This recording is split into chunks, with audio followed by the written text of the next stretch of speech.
Assalamualaikum warahmatullahi wabarakatuh.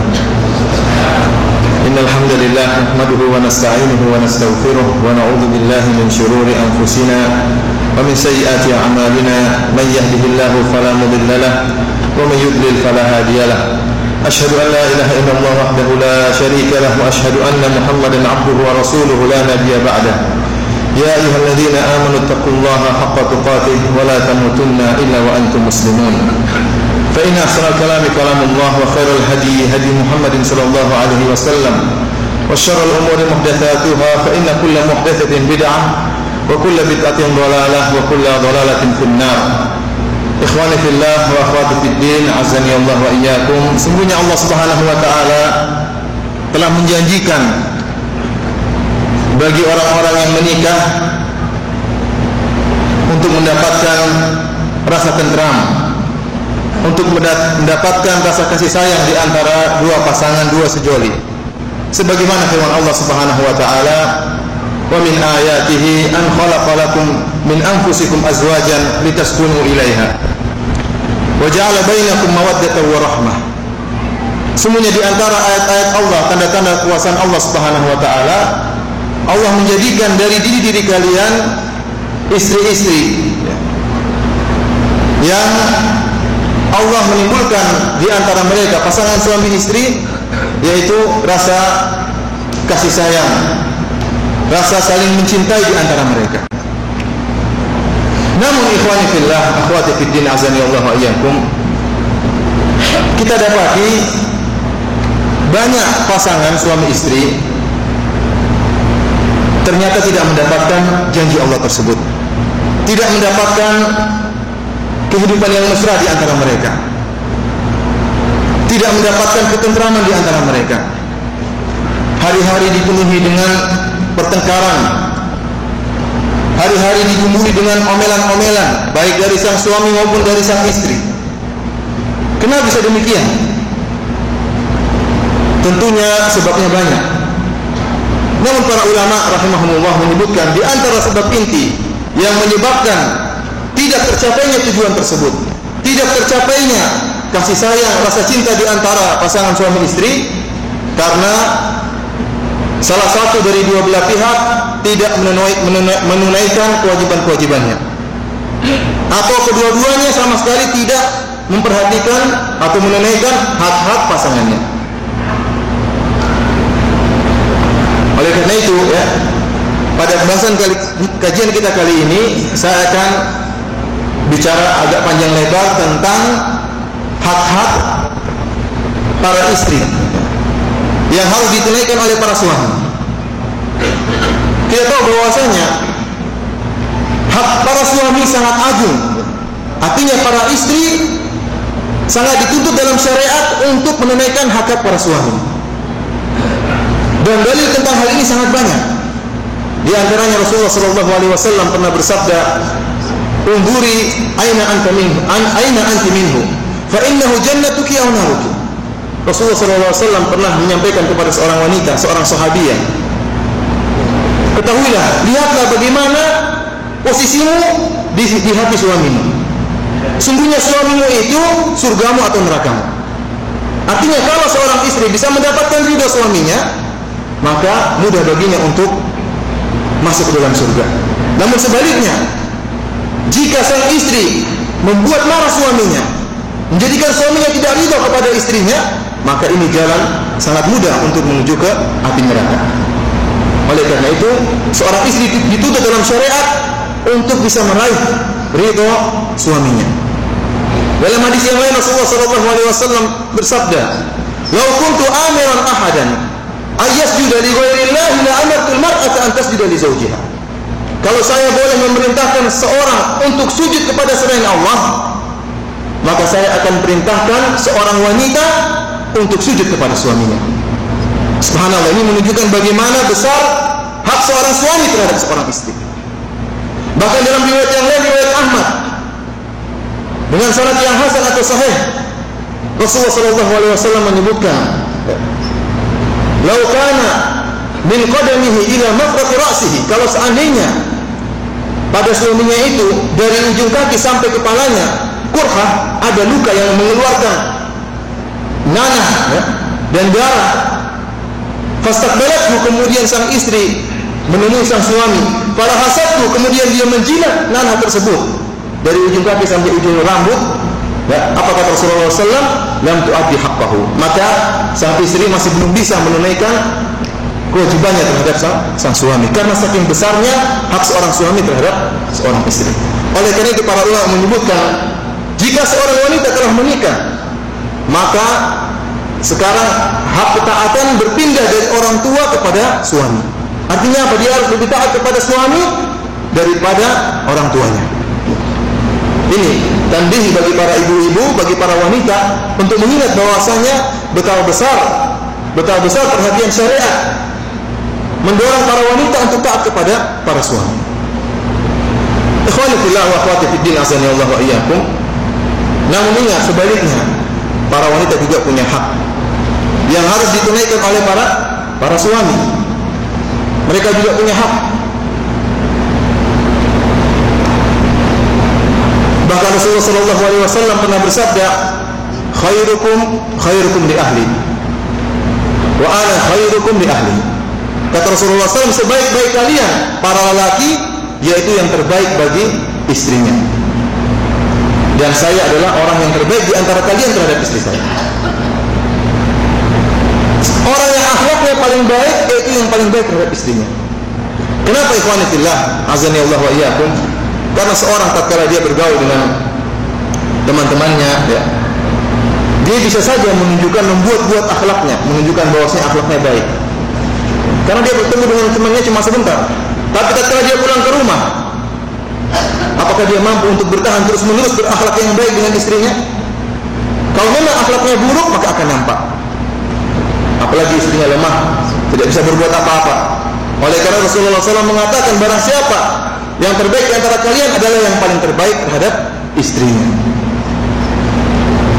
Ikhwani fillah wa akhwati fid din, azani Allah wa iyyakum, untuk menjelaskan bagaimana hak-hak istri terhadap suami, kewajiban-kewajiban suami terhadap istri, maka insyaallah pada pengajian kita kali ini saya akan menjelaskan sebuah hadis yang panjang, hadis yang sahih yang diriwayatkan oleh Imam Al-Bukhari dan Imam Muslim dan yang lainnya, dari Aisyah radhiyallahu taala anha ummul mukminin, yaitu Aisyah radhiyallahu taala anha istri Nabi sallallahu alaihi wasallam, bercerita kepada Nabi sallallahu alaihi wasallam dengan cerita yang panjang, dan Rasulullah sallallahu alaihi wasallam sabar mendengarkan cerita tersebut.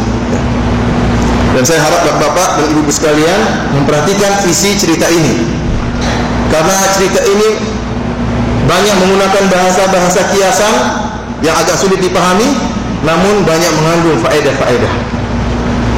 Apa kata Aisyah radhiyallahu taala anha? Qalat Aisyah radhiyallahu taala anha bertutur, jalasat ihda wa asyrata imra'atan fata'ahadna wa ta'aqadna alla yaktumna min akhbari azwajihinna syai'an. Kata Aisyah radhiyallahu taala anha, berkumpul 11 orang wanita. 11 orang wanita berkumpul, kemudian mereka berjanji, bersepakat untuk membongkar semua yang ada pada suami-suami mereka, membongkar aib-aib suami mereka. Pokoknya tidak ada yang disembunyikan. Ini 11 orang wanita kumpul merumpi, ya. Apa yang dirumpikan? Tentang kejelekan-kejelekan suami mereka. Di sini para ulama mengatakan bahwasanya secara umum para wanita itu kalau berkumpul biasanya apa? Merumpi. Yang diomongin siapa? Biasanya suaminya. Beda dengan para lelaki, kalau ngumpul bicarakan tentang usaha, ya, bagaimana masa depannya. Kalau perempuan kalau ngumpul biasanya tentang apa? Tentang suaminya atau tentang jelek-jelekan tetangganya. Ini secara umum, namun tidak semua wanita seperti itu. Sebaliknya juga terkadang para lelaki ngumpul ceritain tentang istri mereka. Ini majelis ghibah, ya, majelis yang dimurkai oleh Allah Subhanahu wa taala. Ketahui ikhwani fillah azanillahu wa iyyakum, 11 orang wanita ini yang berkumpul, mereka bukan sahabiat, mereka bukan para sahabat wanita. Ada yang mengatakan mereka yang diceritakan oleh Aisyah ini adalah orang-orang yang hidup di zaman jahiliyah, di zaman jahiliyah. Mulailah 11 orang tersebut berkumpul, bersepakat berjanji untuk membongkar, tidak menyembunyikan sama sekali aib suaminya, semuanya harus diungkapkan. Mulailah yang pertama berkata, perhatikan ya. Qalatil ula, Wanita pertama berkata, tidak usah perhatikan ya, perhatikan sini aja, tidak usah perhatikan lembaran itu, biar lebih konsentrasi. Qalatil ula, wanita pertama berkata, Zauji lahmu jamalin ghassin ala jabalin wa'rin la sahlun fayurtaqa wala samilin fayuntaqal. Kata wanita yang pertama, suamiku seperti daging onta yang sangat kurus. Suamiku itu seperti daging onta yang sangat kurus, yang terletak di atas puncak gunung yang terjal. Yang gunung tersebut la sahlun fayurtaqa, sulit untuk dipanjati, dinaiki sulit. Wala samilin fayuntaqal, kalaupun sudah berhasil dinaiki, ya, mau diambil dagingnya pun malas. Kenapa? Karena dagingnya kurus, onta ya yang kurus. Saya tanya sama bapak sekalian, apa maksud perkataan wanita ini? Suamiku itu seperti daging onta yang kurus, yang sangat kurus, yang terletak di atas puncak gunung, yang gunung tersebut sulit untuk dinaiki, walaupun sudah berhasil dinaiki, malas untuk diambil dagingnya, karena dari daging onta ya yang kurus. Ini kiasan ya, kiasan tentang seorang suami yang pelit ya. Ini profil model suami yang pertama. Sampai ada 11 model, nanti kita akan bicarakan. Model suami yang pertama, suami yang pelit. Wanita ini menyamakan suaminya dengan daging onta. Kenapa tidak dengan daging kambing? Kenapa tidak dengan daging ayam? Atau tidak dengan daging sapi? Sebagai orang menjelaskan bahwasanya daging itu yang sahar, yang masyhur di sini, yaitu ada tiga model. Ada daging onta kualitas nomor 1. Kualitas nomor 2 apa? Daging sapi. Kualitas terakhir apa? Daging yang pertama kambing ya. Yang pertama itu daging kambing favorit, yang kedua daging sapi, yang ketiga daging onta. Kenapa? Karena daging onta itu dagingnya lebih alot. Lebih alot, kemudian baunya kurang sedap, kemudian rasanya kurang nikmat. Wanita ini mengatakan suami itu memang daging, benar daging. Tapi bukan daging kambing, bukan juga daging sapi, tapi daging onta. Jadi masalah bukan cuma daging onta yang paling kurus. Ini menyedihkan sekali. Artinya apa? Suami saya ini pelitnya luar biasa. Pelitnya luar biasa. Sudah begitu daging ini ala ra'si jabalin wa'rin. Daging ini letaknya di atas puncak gunung. Kalau untuk mendapatkan daging ini harus berusaha payah naik gunung dulu. Artinya apa? Dia ingin jelaskan bahwasanya suami saya ini kalau saya minta duit dari dia untuk belanja, sulitnya luar biasa. Saya harus manjat gunung dulu. Artinya ngerayunya, hari ini ngerayu nggak bisa, besok dirayu lagi ya. Mungkin sebulan penuh dia ngerayu supaya suaminya bisa mengeluarkan uang untuk belanja. Setelah berhasil dirayu, ternyata keluarkan cuma 100 perak, cuma sedikit daging onta ya yang kurus. Nah ini dia menjelaskan bagaimana luar biasa pelitnya suami saya. Ini ikhwani fillah wa akhwati fiddin, azani Allah wa iyyakum, bapak-bapak dan para ibu-ibu sekalian. Ini contoh model suami yang pertama, yang pelit terhadap istrinya. Dan ini merupakan akhlak yang buruk, yang sama sekali tidak dianjurkan dalam syariat. Bapak-bapak sekalian dan ibu dirahmati Allah Subhanahu wa taala, sungguhnya syariat menganjurkan para suami untuk baik kepada para istri, untuk tidak pelit kepada para istri. Sungguhnya seluruh harta yang mereka keluarkan untuk kepentingan istrinya itu dinilai oleh Allah Subhanahu wa taala sebagai pahala. Dalam hadis riwayat Muslim, Rasulullah sallallahu alaihi wasallam bersabda, "Lasta tunfiqu nafaqatan tabtaghi bihi wajha Allah illa ujirta biha, hatta luqmata taj'aluha fi imra'atik." Kata Rasulullah sallallahu, tidaklah engkau mengeluarkan, menafkahkan harta apapun dengan niat untuk mencari ridha Allah Subhanahu wa taala kecuali engkau mendapatkan pahala. Sampai-sampai sesuap makanan yang engkau berikan ke mulut istrimu. Bapak kalau nyuap istri itu dapat pahala. Sesuap makanan yang bapak berikan kepada istri bapak-bapak itu dapat pahala dari Allah Subhanahu wa taala, dapat ganjaran dari Allah Subhanahu wa taala. Imam An-Nawawi rahimahullah menjelaskan dalam Al-Minhaj Syarah Sahih Muslim, kondisi seorang suami yang sedang menyuap istrinya itu kondisi yang sedang dalam keadaan sedang sangat mesra, jauh dari bentuk ibadah ya. Kalau ibadah lagi salat kan khusyuk, kemudian perhatian, konsentrasi, mungkin nangis. Tapi kalau sedang nyuapin istri kan lagi bercanda kan, gak mungkin lagi perang kemudian nyuapin istri, gak mungkin. Ini mesti lagi saling sayang menyayangi, lagi bercanda. Kata Imam Nawawi, dalam keadaan seperti itu pun dapat pahala. Artinya lupa mungkin dengan akhirat, lupa. Sedang bercanda dengan istrinya, disuapin, ingin menyenangkan istrinya, namun niatnya ingin mendapatkan pahala dari Allah. Seperti ini dapat pahala dari Allah Subhanahu wa taala. Bagaimana kalau yang lebih dari itu? Kita keluarkan uang misalnya untuk mengumrahkan istri kita, untuk menghajikan istri kita, untuk ibadah, tentunya pahalanya lebih besar lagi. Dalam hadis riwayat Muslim yang lain, Rasulullah sallallahu alaihi wasallam pernah bersabda, "Dinarun anfaqtahu fi sabilillah." Uang dinar sekeping dinar yang engkau infakkan untuk jihad fi sabilillah. Wa dinarun anfaqtahu fi raqabah. Uang dinar yang kau keluarkan untuk membebaskan budak. Wa dinarun tasaddaqta bihi 'ala miskin. Uang dinar yang kau keluarkan untuk memberi sedekah kepada fakir miskin. Wa dinarun anfaqtahu 'ala ahlik. Dan sekeping dinar yang kau keluarkan untuk istrimu, a'dhamuha 'inda Allahi ajran alladhi anfaqtahu 'ala ahlik. Sungguhnya yang paling besar pahalanya yaitu yang kau keluarkan untuk istrimu. Ingat, yang pertama itu untuk jihad fisabilillah, yang kedua untuk membebaskan budak, yang ketiga untuk fakir miskin, yang keempat untuk istri kita, keluarga kita. Yang paling besar pahalanya adalah untuk keluarga kita. Kenapa? Karena kita wajib untuk menafkahi keluarga kita. Ini dalil bahwasanya fardhu ain itu lebih afdal daripada fardhu kifayah. Yang wajib lebih afdal daripada yang sunnah. Oleh karena itu, ingatlah, uang yang kita keluarkan untuk anak-anak kita, untuk istri kita, ngapain kita pelit-pelit? Dapat pahala. Dapat dari Allah Subhanahu wa taala. Syekh Utsaimin rahimahullah pernah mentanbih, mengingatkan sebagian orang tatkala mereka mengeluarkan uangnya untuk sedekah kepada fakir miskin, mereka merasa benar-benar mereka dapat pahala. Namun tatkala mereka mengeluarkan uang buat keluarganya, mereka tidak merasakan apa-apa. Ini keliru. Sungguhnya uang yang mereka keluarkan untuk istri mereka, untuk anak mereka, itu pahalanya lebih besar daripada uang yang mereka keluarkan untuk fakir miskin.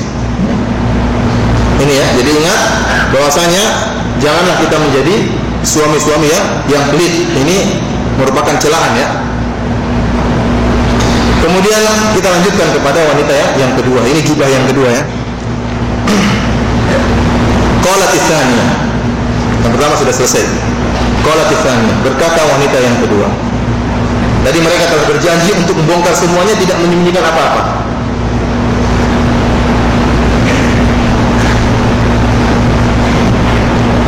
Berkata yang kedua, "Zawji la adussu khabar, inni akhafu alla adar."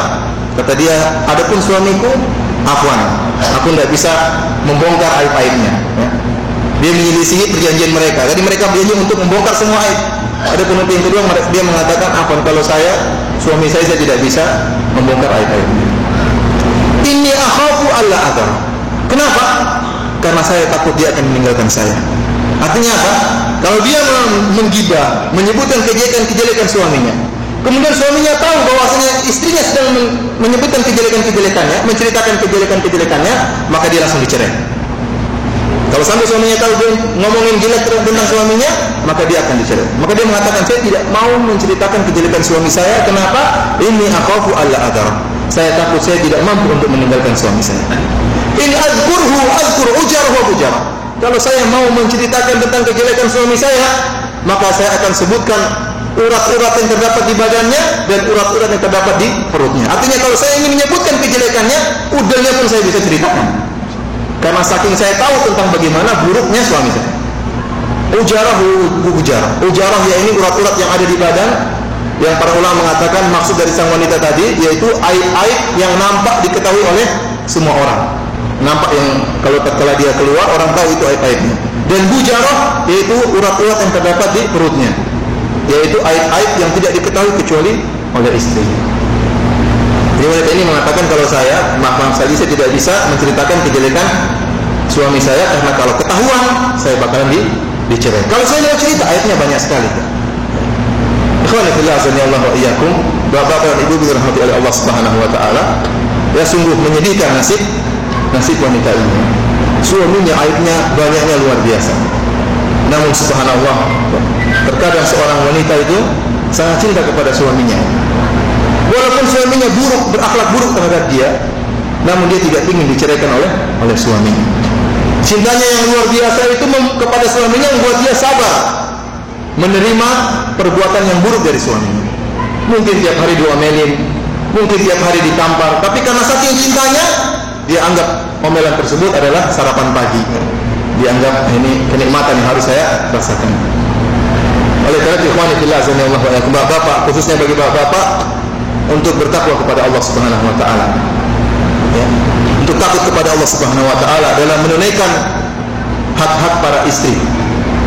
Rasulullah sallallahu alaihi wasallam pernah bersabda, "Istausu bin nisa'i khairan fa innahunna awanun 'indakum." Kata Rasulullah SAW, hendaknya kalian berbuat baik kepada para istri. Sungguhnya para istri kalian itu adalah tawanan yang ada pada kalian. Oleh karena itu Allah mengatakan, suami yang tidak menunaikan hak istri bisa jadi dosanya lebih besar daripada istri yang tidak menunaikan hak suami. Suami yang tidak menunaikan hak istri bisa jadi dosanya lebih besar daripada seorang istri yang tidak menunaikan hak suaminya. Kenapa? Karena kalau suami, misalnya istrinya nakal, tidak menunaikan haknya, dia bisa saja menceraikan istrinya tersebut, kemudian mencari wanita yang lain. Atau dia bisa menampar istrinya, kalau istrinya memang berakhlak buruk. Adapun wanita, kalau suaminya berakhlak buruk, dia tidak bisa apa-apa. Mau karate nggak bisa, mau cerai juga sulit. Apalagi umurnya sudah tua, sudah 40 tahun ke atas, kalau cerai, siapa yang mau nikahi saya lagi? Pikiran dia. Apalagi sekarang persaingan ketat, banyak gadis-gadis muda. Sulit. Mikir bagaimana cara? Akhirnya dia bersabar. Mending saya bersabar meskipun ditampar atau diomelin tiap hari, mending saya bersabar. Oleh karena Rasulullah SAW mengingatkan kita sejak jauh-jauh, fattaqullaha fin nisa, kata Rasulullah SAW. Wahai bapak-bapak sekalian, bertakwalah, takutlah kepada Allah dalam menunaikan hak-hak para wanita. Fa innakum, ya, kata Rasulullah SAW, fa innakum akhadtumuhunna bi amanatillah. Sungguhnya kalian tatkala menikahi para istri, kalian telah mengambil amanah dari Allah Subhanahu wa taala. Para istri itu amanah bagi kita. Amanah dari Allah yang harus kita jaga. Kalau kita tidak menunaikan amanah Allah, maka ingatlah hari akhirat kelak. Fattaqullah, kata Rasulullah SAW, takutlah kepada Allah. Oleh karena itu, fillah sanallahu wa iyyakum, hendaknya kita kita tahu bahwasanya para wanita memang lemah. Oleh karena itu jangan kita manfaatkan kelemahan mereka untuk mendolimi mereka. Fillah sanallahu wa iyyakum, demikianlah ya wanita yang kedua ya. Dia mengatakan bahwasanya suami saya itu banyak sekali aibnya, namun saya tidak ingin membongkar aibnya. Kenapa? Kalau ketahuan saya takut dicerai. Ini wanita yang kedua. Kita lanjutkan. Wanita yang ketiga. Qalatis tsalitsah, berkata wanita yang ketiga. Zauji al-ashannaq. Kata dia, suamiku itu tinggi. In amtiq tutallaq. Kalau saya bicara langsung dicerai. Wa in askut, kalau saya diam mu'allaq, maka saya terkatung-katung. Dia bilang suami saya itu tinggi ya. Kalau saya ngomong langsung dicerai. Kalau saya diam saya terkatung-katung. Apa maksud perkataan wanita yang ketiga ini? Para ulama ada beberapa pendapat tentang menafsirkan perkataan sang wanita suamiku itu tinggi. Apa maksudnya? Ada yang mengatakan bahwasanya suamiku tinggi itu maksudnya dia bodinya mantap ya, tampan, gagah perkasa ya. Namun akhlaknya buruk. Dia cuma model ketampanan saja, namun akhlaknya buruk. Saya tidak suka sama dia. Ini penafsiran yang pertama. Ada yang mengatakan lagi, perkataan sang wanita, suamiku tinggi, itu maksudnya suamiku itu goblok. Kok bisa? Apa kaitannya tinggi sama goblok? Ada yang mengatakan karena orang yang tinggi itu otaknya jauh dari apa? Dari hatinya. Iya. Kalau semakin jauh kan hubungannya semakin sulit. Benar atau tidak ini? Kalau tinggi-tinggi bodoh-bodoh semua, kalau yang pendek semakin pintar. Ini tidak benar ya, tidak benar. Dan pendapat yang benar, perkataan dia al-ashannaq, suamiku tinggi, itu maksudnya suamiku itu angkuh, sama sekali tidak mau mendengar komentar dari istrinya, sama sekali tidak mau mengambil pendapat istrinya. Pikiran dia yang penting saya pulang ke rumah, istri saya memenuhi kebutuhan biologi saya, adapun ngomong-ngomong sama istri dia tidak mau. Dia tidak boleh ikut sama sekali ikut campur dengan urusan saya. Dia memandang remeh istrinya, dia angkuh memandang remeh istrinya. Sebagian orang ya salah paham dengan hadis Rasulullah SAW. Memang benar Rasulullah SAW menyebutkan para wanita itu kurang akal dan agamanya. Sebagaimana hadis sahih yang diriwayatkan oleh Imam Al-Bukhari di awal Kitabul Haid. Kata Rasulullah SAW, "Ma ra'aitu min naqisati aqlin wa dini adhaba lilub birrajulil hazim min ihdakunna."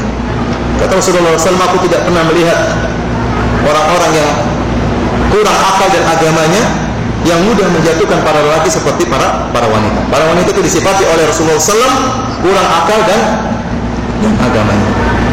Dan ini yang benar ya, ini yang benar. Ini hadis yang sahih, harus kita imani. Para wanita itu memang kurang akal dan agamanya. Oleh karena itu mereka haid sehingga tidak sholat ketika mereka sedang haid, dan syahadah mereka dua orang wanita sama dengan syahadahnya seorang lelaki. Dan dalil yang menunjukkan akan ini banyak. Oleh karena itu Rasulullah SAW mensifati para wanita dengan qawarir, yaitu kaca-kaca yang mudah pecah. Dalam suatu hadis Rasulullah SAW bersabda, "Rifqan bil qawarir." Hendaknya kalian berbuat lembut dengan qawarir, dengan kaca-kaca. Maksudnya apa para wanita? Kenapa para wanita disifati oleh Rasulullah dengan kaca? Pertama karena kaca itu lemah, mudah untuk pecah. Mudah untuk pecah. Ini menunjukkan para wanita itu tubuhnya lemah. Yang kedua, kaca sebagaimana dia juga mudah retak, menunjukkan bahwasanya wanita itu tidak stabil, ya. Mudah sekali berubah-ubah pendapatnya. Hari ini bilang A, besok bilang B. Cepat sekali maunya, pikirnya pendek. Tidak seperti laki-laki, pikirnya panjang. Buktinya kalau bapak berjalan dengan istri bapak, kemudian pergi ke pasar. Kalau lihat baju bagus langsung, "Pak, belikan Pak." Langsung pengen beli. Tidak tahu uang suami berapa, cukup enggak, anak-anak butuh dengan susu kaleng enggak. Yang mikir kalau laki-laki pikir panjang. Tunggu dulu ya, pikir dulu. Nanti beli susu cukup enggak? Buat besok gimana? Bulan depan gimana? Akhirnya enggak jadi beli. Makanya kalau udah pengen belanja baju jangan aja sama bapak. Enggak jadi beli. Kalau perempuan sekarang pengen lihat baju baru langsung pengen beli. Lihat tetangganya beli sesuatu langsung pengen, "Pak, beli seperti itu loh, ibu itu. Ayo beli." Enggak mikir panjang. Bagaimana nanti kita malah akhirnya harus mengutang, enggak mikir. Adapun bapak pikirannya panjang. Beda dengan para ibu. Dan ini ikhwan fillah, azani Allah wa iyyakum, ini hikmah dari Allah Subhanahu wa taala. Allah Subhanahu wa taala menciptakan dua jenis makhluk, yaitu laki-laki dan perempuan. Wanita dibuat dalam keadaan tubuh yang lemah, ya, tubuh yang lemah, dan laki-laki dibuat dalam keadaan tubuh yang gagah perkasa. Dan inilah ya hikmah Allah Subhanahu wa taala yang menunjukkan bahwasanya yang lemah butuh kepada yang kuat, dan yang kuat mampu untuk menunjukkan kekuatannya terhadap yang lemah. Oleh karena itu seorang suami dia suka kepada seorang wanita yang lembut. Justru pada kelemahan sang wanita, kelembutan sang wanita itulah kecantikan seorang wanita. Dan pada keperkasaan, kekuatan seorang laki, disitulah kegagahan seorang lelaki. Kalau istri kita gagah perkasa, ya kita nggak minat ya. Gagah perkasa, kemudian kuat perkasa, ya nggak minat. Demikian juga kalau seorang laki-laki lemah gemulai, kemudian mudah menangis, perasa, itu juga wanita juga tidak minat. Oleh karena itu, ini merupakan dalil yang sangat kuat yang menunjukkan batinnya orang-orang yang memperjuangkan emansipasi wanita dengan laki-laki, kesamaan antara laki-laki dengan wanita. Apa yang mau disamakan? Apa kita ingin laki-laki kumisan seperti perempuan, kumisan seperti laki-laki, jenggotan seperti laki-laki? Sama sekali kita tidak minat. Dan akhirnya mereka berusaha untuk mencapai hal ini. Istri atau wanita ini disamakan dengan laki-laki. Kerja kantor sama, bahkan ada yang mau jadi imam sholat Jumat, ya. Gimana kalau pas lagi khutbah kemudian haid gimana? Repot. Akhirnya juga sepak bola wanita, akhirnya binaraga wanita, repot seperti ini. Oleh karena itu, inilah diantara hikmah Allah Subhanahu wa taala. Allah Subhanahu wa taala menjadikan wanita, yaitu dengan kelembutannya, kelemahannya, dan menjadikan lelaki yang kuat dan gagah perkasa, karena saling membutuhkan di antara mereka. Dan berkata Rasulullah SAW, naqisati aqlin wa din, bahwasanya para wanita itu kurang akal dan agamanya. Ini tidak menunjukkan bahwasanya kita sama sekali tidak boleh bermusyawarah dengan wanita. Tidak. Pada perkara-perkara tertentu wanita itu lebih ngerti daripada kita kaum lelaki. Oleh karena itu Rasulullah SAW pernah bermusyawarah dengan istrinya Ummu Salamah. Tatkala Rasulullah SAW menyuruh para sebagian sahabat untuk mencukur rambut mereka, namun sebagian sahabat tidak langsung mencukur rambut mereka. Akhirnya Rasulullah SAW mencari jalan keluar, solusinya dengan bermusyawarah dengan istri beliau Ummu Salamah radhiyallahu taala anha. Qanifillah sanallahu wa iyyakum. Itulah tadi wanita yang ketiga.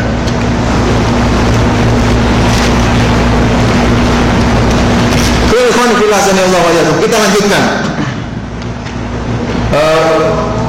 Wanita yang keempat ya.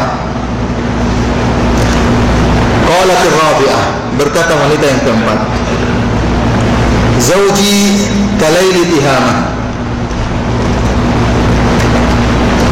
Sungguhnya suamiku itu seperti malam hari di pegunungan Tihama.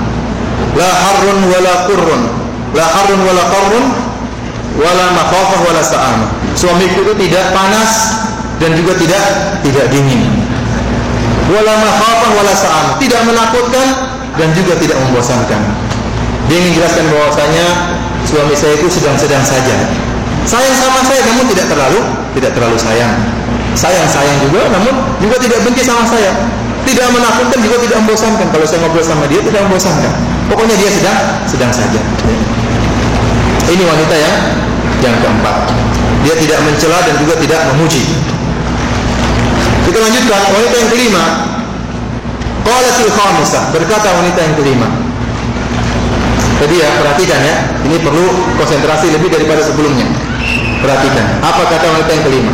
Zauji inda khala fahid. Suami itu kalau masuk rumah seperti macan. Wa in kharaja asid. Kalau keluar seperti singa. Wala yas'alu amma ahid. Dan dia tidak pernah bertanya tentang apa yang dia dapati. Apa maksudnya? Ketika dia mengatakan suamiku kalau masuk rumah seperti macan, kalau keluar rumah seperti singa. Ulama ada dua pendapat tentang makna perkataan wanita yang kelima ini. Ada yang mengatakan wanita yang kelima ini ingin memuji suaminya. Ada yang mengatakan wanita yang kelima ini ingin mencela suaminya. Memuji bagaimana? Dia ingin memuji suaminya. Dia mengatakan suamiku itu seperti macan. Ini kinayah, kiasan dari bahwasanya suaminya itu suka berjima, berhubungan dengan dia. Ini apa? Tapi sampaikan aja ya. Tidak apa-apa ya. Ini semua sudah menikah ya.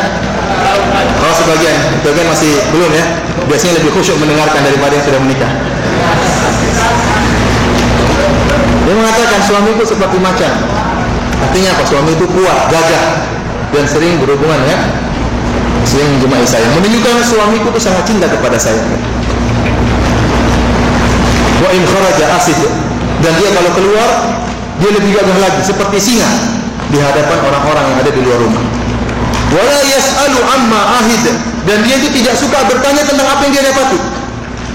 Ini pujian bagi suaminya. Suami itu kalau pulang rumah, kemudian pulang ke rumah, kemudian mendapati perkara yang ganjil, yang aneh di rumah, dia tidak sering komentar. Dia biarkan saja. Ini pujian. Tidak sebagian suami, istrinya salah sedikit dikomentari. Kenapa begini, kenapa begitu? Akhirnya setiap permasalahan yang kecil pun dipermasalahkan. Bisa jadi permasalahan kecil dipermasalahkan, akhirnya menyala jadi besar. Gara-gara perkara sepele bisa akhirnya sampai pada perceraian. Kenapa? Karena suka mempermasalahkan. Beda dengan suaminya, kata dia, suami saya tidak seperti itu. Kalau pulang ke rumah, kemudian dapat kesalahan, keganjilan di rumah, dia diam-diam saja, seperti macan. Kenapa macan? Kenapa? Ya, para ulama mengatakan macan tidak sama dengan singa. Macan itu sering tidur katanya. Ada juga. Saya baca di buku syarat penjelasan hadis ini, mereka membedakan, para ulama membedakan antara macan dengan singa. Kalau singa itu selalu siap siaga. Ada mangsa di depan, langsung dimakan. Adapun macan tidak. Ya. Kalau macan itu sering tagoful ya, dia sering ngantuk, sering tidur. Ada kancil di depan mungkin lagi jalan-jalan, dia tidak langsung menerkam, dibiarkan dulu ya. Nanti kalau lapar sekali baru dimakan. Saya nggak tahu itu kalau macan di sini mungkin seperti itu ya, banyak makan. Kalau macan di Indonesia mungkin dia dari jauh jadi diterkam. Intinya macan seperti itu, ya.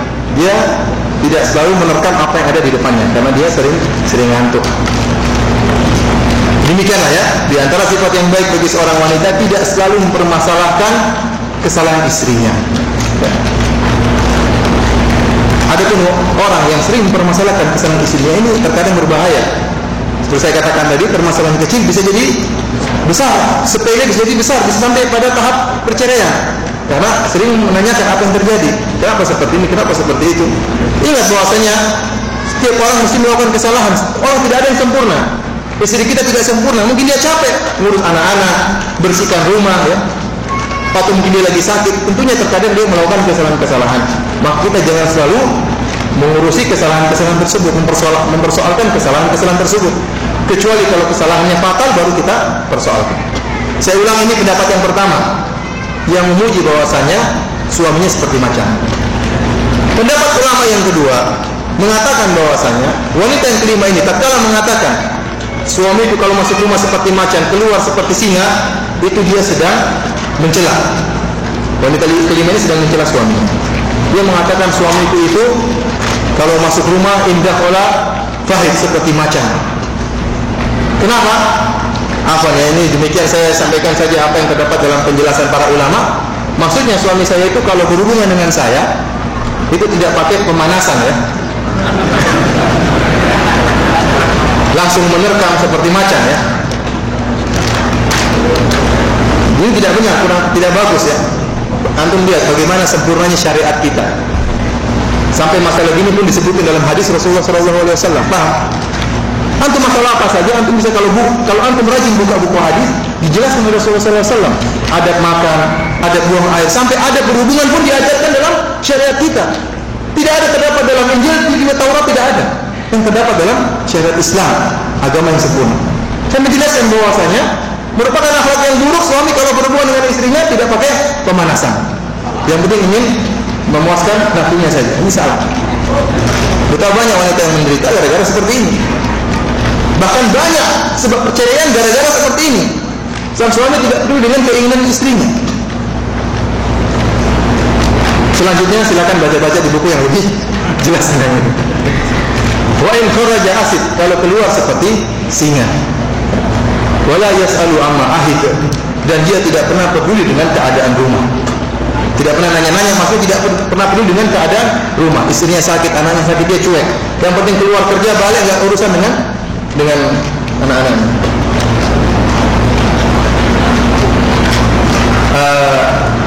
Maaf ya, waktu tinggal 5 menit, kita berhenti dulu lagi sampai sini, nanti kita lanjutkan lagi ya. Lanjutkan lagi setelah ini ya. Demikian saja dulu. Assalamualaikum warahmatullahi wabarakatuh. Tadi telah sampai pada wanita yang kelima, sekarang kita lanjutkan wanita yang keenam. Qalatis sadisah, berkata wanita yang keenam, Zauji in akala lakfa, suamiku itu kalau makan menunya banyak ya. Menunya banyak, bukan orang kaya. Orang miskin menunya cuma 1 atau 2. Wa in syariba shtafa, kalau minum habis tidak pernah sisa. Wa in tajal tafa, kalau tidur selimutan sendiri ya. Suaminya, istrinya tidak dikasih selimut. Wala yulijul kahfa liya'lamal batha, dan dia tidak pernah mengulurkan tangannya untuk mengetahui kesedihanku. Dia bilang suamiku kalau makan manunya banyak, kalau minum tidak pernah sisa, kalau tidur selimutan sendiri, dan tidak pernah mengulurkan tangannya untuk mengetahui kesedihanku. Dia ingin jelaskan bahwasanya suami saya sangat tidak perhatian sama saya, sangat tidak perhatian sama saya. Kalau tidur selimutan sendiri, itu merupakan kesalahan. Tidak ada perhatian seorang suami kepada istri. Kalau kita melihat bagaimana contoh Nabi kita Muhammad SAW, perhatian beliau terhadap istrinya luar biasa. Bagaimana kasih sayang beliau, bagaimana romantisnya beliau terhadap istri beliau. Rasulullah SAW istrinya 9. Istrinya 9, bukan cuma 1. Namun beliau perhatikan semuanya. Oleh karena itu Aisyah pernah berkata, wa kana qalla yawmun illa wa huwa yatufu alaina jami'an imra'atan. Faidinu min kulli wahidatin minna min ghairi masisin. Kata Aisyah radhiyallahu taala anha bahwasanya Rasulullah sallallahu alaihi wasallam itu hampir setiap hari ya, beliau selalu mengunjungi istri-istrinya. Beliau mencumbui satu persatu. Kemudian beliau akhirnya nginapnya di rumah wanita yang merupakan giliran, dapat giliran nginap. Namun beliau tidak lupakan istri-istri yang lain. Beliau mencumbui satu persatu. Kalau kita tahu bahwasanya Rasulullah SAW orang yang mungkin paling sibuk memikirkan umat, bagaimana melawan orang-orang kafir, bagaimana menyebarkan dakwah, bagaimana permasalahan-permasalahan yang terjadi di para sahabat. Kalau ada masalah datang bertanya kepada Rasulullah SAW, sibuk memikirkan dakwah. Namun beliau tidak melalaikan hak istri beliau. Kita saja sibuknya apa sih? Sibuk cari ini saja. Jangan sampai kita lupakan hak istri kita. Rasulullah SAW di antara bentuk perhatian kepada istri-istri beliau, sebagian perkataan Aisyah radhiyallahu taala anha, kana yuqabbilu ihda zawjatihi thumma qama fadhahaba ila shalat wa lam yatawadda. Rasulullah SAW itu kalau ingin salat, beliau cium istrinya. Mau ke masjid, cium dulu istrinya. Siapa? Aisyah radhiyallahu taala anha suatu saat bersama Rasulullah SAW melihat orang-orang Habasyah, orang-orang Ethiopia sedang latihan perang di masjid, tombak-tombakan sedang latihan. Akhirnya Aisyah nonton mereka sedang latihan perang. Aisyah pun menempelkan pipinya di pipi Rasulullah SAW dan menempelkan dagunya di pundak Rasulullah SAW. Jadi pipinya nempel di Rasulullah ini. Akhirnya dia pun melihat orang sedang main tombak-tombakan, latihan perang. Kemudian Rasulullah SAW menegur Aisyah, wahai Aisyah, hasbuki ya Aisyah, sudah selesai, jangan kelamaan nontonnya. Kata Aisyah, la ta'jal ya Rasulullah, jangan buru-buru Rasulullah, sebentar lagi. Nonton lagi. Rasulullah tegur lagi. Sudah agak lama ditegur lagi. La ta'jal hasbuki ya Aisyah. Sudah Aisyah. Kata Aisyah, la ta'jal ya Rasulullah, jangan buru-buru, sabar ya Rasul, sebentar lagi. Kenapa? Aisyah itu sebenarnya tidak ingin nonton orang perang. Dia mengatakan, sampai saya bosan nonton mereka latihan perang. Cuma apa? Saya ingin tahu, lita'laman nisa, agar para wanita tahu maqamuhu indi wa manzilati minhu. Agar para wanita itu tahu bagaimana manzilah saya, kedudukan saya di sisi Rasulullah, dan bagaimana kedudukan Rasulullah di sisi saya. Artinya dia ingin pamer, lihatlah saya ini sedang bersama Rasulullah. Wahai para wanita, tahulah bahwasanya Rasul itu sayang sama saya, sampai rela lama-lama menemani saya untuk menonton orang sedang latihan perang. Bagaimana sabarnya Rasulullah? Tidak sebagaimana kita kadang kalau mengantar istri belanja, kalau udah lama, istrinya lama sekali kalau milih pakaiannya. Makanya kalau cari ke toko, cari yang jenis pakainya sedikit. Kalau banyak semakin lama dia. Lihat satu, lihat lagi yang lain, ya kan. Jadi kita nggak sabar dibiar. Kita nggak sabar. Rasulullah SAW sabar untuk menemani Aisyah menonton orang-orang latihan. Ini di antara bentuk-bentuk perhatian Rasulullah SAW kepada istrinya. Dan adapun orang ini, wanita yang keenam tadi menyebutkan bahwasanya suami saya tidak peduli dengan saya. Wa in tajal tasbah, kalau dia tidur ya pakai selimut sendiri. Dia meninggalkan saya, tidak mau berhubungan berjima dengan saya. Ini suatu hal yang menyedihkan. Sebagian suami dia tidak tahu bahwasanya dia seperti lupa atau pura-pura lupa bahwasanya istrinya pun punya kebutuhan biologis sebagaimana dia. Apalagi suami yang tahajud, yang istrinya banyak. Tentang istrinya dua, yang satu cantik, yang satu kurang cantik. Yang kurang cantik sering ditinggalkan, yang kecantik terus ya. Yang ini kasihan, menderita dia. Seorang istri terkadang mengatakan, lebih baik saya tidak diberi makan sebulan daripada tidak berhubungan dengan suami saya. Sedih dia. Oleh karena yang para ulama khilaf ya, kapan waktu terpanjang seorang suami boleh meninggalkan istrinya? Ada yang mengatakan 4 bulan, paling lama itu 4 bulan. Namun Ibnu Taimiyah mengatakan yang rajih ini tidak. Kenapa? Kalau istrinya ridho ya tidak apa-apa. Yang benar kata Ibnu Taimiyah rahimahullah, kalau memang istrinya lagi butuh, maka hendaknya dia juga memenuhi kebutuhan istrinya. Walahunna mithlul ladzi 'alaihinna bil ma'ruf. Artinya apa? Sebagaimana lelaki punya hak dari seorang istri, maka seorang istri juga punya hak dari seorang lelaki. Sebagaimana seorang suami butuh untuk dipenuhi kebutuhan biologisnya, demikian juga seorang wanita. Oleh karena itu seorang suami hendaknya dia juga memperhatikan sisi ini. Kemudian dia mengatakan wala yulijul kaffa liya'lamal batha. Suami saya itu sudah tidak pernah berhubungan dengan saya, dia juga tidak pernah menjulurkan tangannya untuk mengetahui kesedihan saya. Ini suami yang tidak benar. Seorang suami harusnya dia ngerti kalau istrinya lagi sedih, hendaknya dia dekati. Kalau istrinya sudah merubah-ubah wajahnya, menunjukkan rasa kesedihannya, hendaknya dia datang, kenapa istriku? Kalau lagi pegang perutnya, kenapa perutnya? Adapun kalau istrinya sudah pegang-pegang perut, sudah pegang-pegang pundak, dia cuek saja, ini kasihan. Kasihan, tidak sama sekali tidak perhatian. Ini wanita yang keenam ya, kita dikejar waktu buru-buru. Wanita yang ketujuh. Wanita yang ketujuh. Qalatis sabiah, berkata wanita yang ketujuh. Zauji ayaya au ghayaya tabaqa. Kata dia, suamiku itu lemah dalam berhubungan. Ya. Mbak paham ya? Tabaqa, bodoh ya. Bodoh. Kullu da'in lahu da'. Seluruh penyakit yang ada itu kumpul sama dia. Artinya aibnya banyak sekali. Kemudian tidak bisa berhubungan dengan saya. Sebagaimana mengatakan tabaqa, itu maksudnya kalau berhubungan dengan dia itu dia tindis ya, sampai tidak bisa bernapas sang istri ya. Ada penafsiran seperti itu. Lebih parah lagi ya, sudah banyak aibnya, tidak berhubungan dengan dia. Syajjaki au fallaki au jama'an kullalaki. Dia itu suka mukul kepalaku, mukul badanku, atau mukul kedua-duanya, kepala dan badan sekalian. Ini sangat menyedihkan wanita ini. Suaminya tukang mukul, mungkin petinju suaminya, wallahu a'lam. Intinya, ikhwani fillah wa akhwati fiddin azani Allah wa iyyakum. Sebagian suami salah paham. Mereka menyangka bahwasanya untuk menguasai hati seorang istri atau untuk menguasai seorang istri agar tunduk itu dengan kekuatan, dengan dipukul. Kalau dipukul nanti istri saya takut. Benar, istrinya takut. Gimana nggak takut dipukul? Jelas takut. Tapi takut yang seperti ini, kalau seandainya dia merasa aman dari suaminya, maka dia akan berkhianat. Kapan saja dia merasa aman dari suaminya lagi pergi, nggak bakalan tahu, dia akan berkhianat. Berbeda kalau takutnya karena Allah Subhanahu wa ta'ala.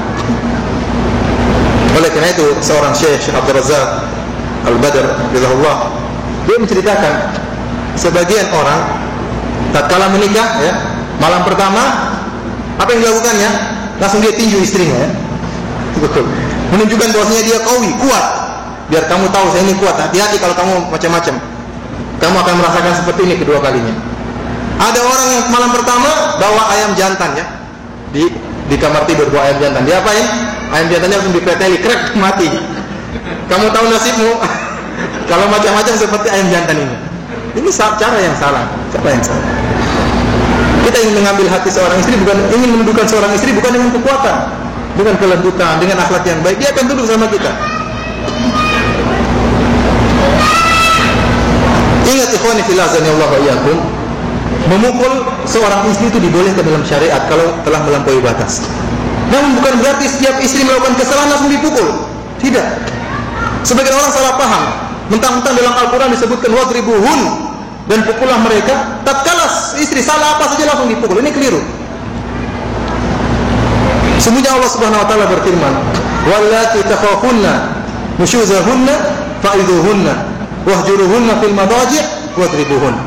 Adapun wanita-wanita yang kamu khawatirkan mereka melakukan membangkang terhadap kalian, maka yang pertama kata Allah Subhanahu wa taala, fa'idhuhun, hendaknya kalian nasihati mereka. Kalau belum tunduk lagi, wahjuruhunna fil madaji', yaitu tinggalkan mereka, tidak berhubungan dengan mereka. Kalau masih belum taubat lagi, baru wadribuhun, mukul, boleh dipukul. Jadi ingat, yang pertama itu kasih nasihat dulu, nasihati, dan nasihat itu dengan cara yang baik. Sebagian suami salah dalam cara menasihati. Cara nasihatnya begini misalnya, "Bu, jangan seperti itu, Bu, malu saya sama tetangga. Bu, jangan pakai sendal yang tinggi itu, Bu, malu itu, nanti apa kata tetangga." Ini salah ya. Harusnya kalau dia nasihati istrinya, nasihatinya dengan mengingatkan ayat Allah Subhanahu wa taala. membacakan hadis-hadis Rasulullah SAW bukan karena manusia kita tuh menjalankan syariat, bukan karena takut dengan omongan manusia, tidak, tapi karena takut kepada Allah Subhanahu Wa Taala.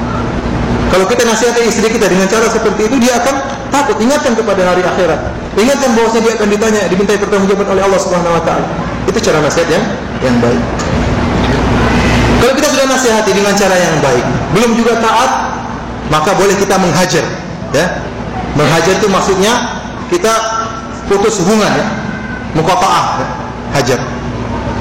Dan menghajar ini ada banyak caranya, tergantung mana yang lebih bermanfaat bagi sang wanita. Bisa kita menghajar dengan tidak ngomong sama dia, tidak mau ngomong, dipanggil mas, mafi kalam, mafi tidak, mafi kalam, banyak gitu, tidak mau ngomong. Mas gimana mas? Tapi ingat, ini batasnya cuma 3 hari. Kalau sudah 3 hari kita harus kasih salam, assalamualaikum. Setelah itu putus hubungan lagi. Boleh seperti itu. Batasnya 3 hari kasih salam. Ini. Kalau tidak bisa lagi pakai cara yang lain dengan merubah sikap. Contohnya, misalnya kita biasa makan berdua, ya. Kita sepiring berdua. Kalau dia lagi nakal istri kita makan sepiring bersatu, ya. Masing-masing anti makan sendiri sama makan sendiri, nggak mau. Atau kalau kita mau pergi sholat, kita biasanya cium istri kita, sebagaimana sunnah Rasulullah SAW. Ya, kalau kita lagi marah sama dia melakukan kesalahan, dia sudah pasang pipi dia, kita jangan cium, ya. Langsung buka pintu, mas ini mas, maafi. Ya. Ini diantara bentuk hajar. Atau di tempat tidur, sebagaimana firman Allah Subhanahu Wa Taala, wahjuruhunna fil madaji. Hajar mereka, putus hubungan dengan mereka di tempat tidur. Bagaimana? Ada yang mengatakan caranya, dia menghadap ke timur, antum menghadap ke barat. Jangan lihat dia. Dia merasa sedih seperti itu, ya.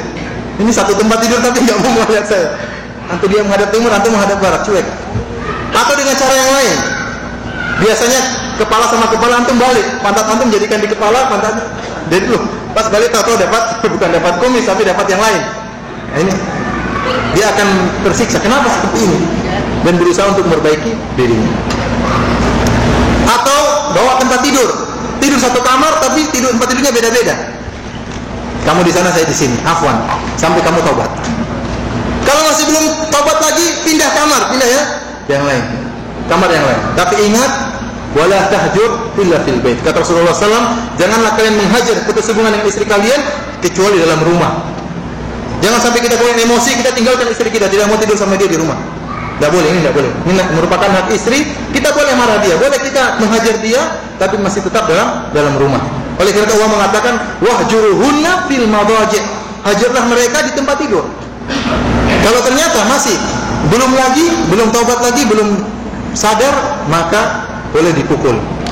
Wadribuhun, dan pukullah mereka. Tapi ingat, mukul itu pun ada aturannya. Pertama, dorban ghairu mubarrih. Pemukulan tersebut tidak boleh memprovokas. Ingat bahwa kalau mukul istri bapak itu bukan balas dendam, bukan. Kalau balas dendam kita mukul sebuahnya, enggak. Itu dalam rangka mendidik istri kita. Dan ternyata setelah kita mukul dalam rangka mendidik,